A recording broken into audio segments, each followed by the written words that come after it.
Ladies and gentlemen, welcome back again to another beautiful video from Kenya, East Africa.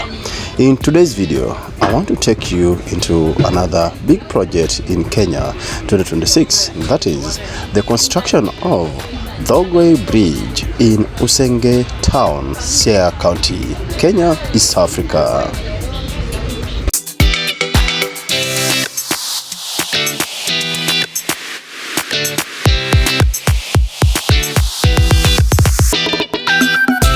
Ladies and gentlemen, the construction of the DHOGOYE Bridge in Siaya County, Kenya is a critical infrastructure project designed to replace a temporary 1974 structure and bridge the connection between Bondo and Budalangi, Busia County. Spearheaded by the Kenya National Highway Authority, KENHA, the 200-meter bridge is key to facilitate trade across the River Yala, where it enters Lake Victoria.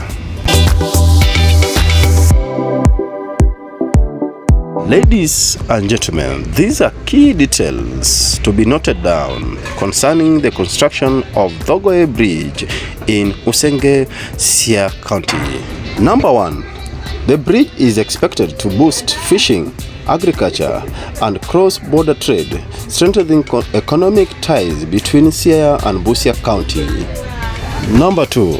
As of April 15, 2026, the construction has reached 58%. Number 3. The bridge is a 200 meters structure featuring 5 spans of 40 meters each.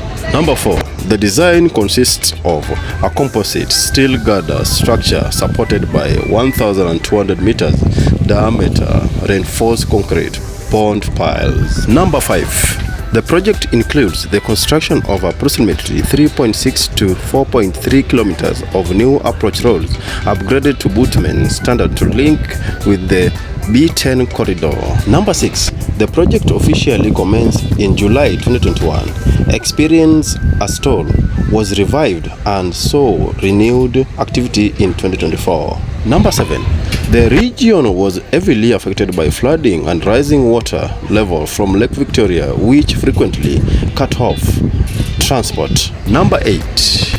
The construction faces delay due to complex subterranean conditions, specifically hard rock formations.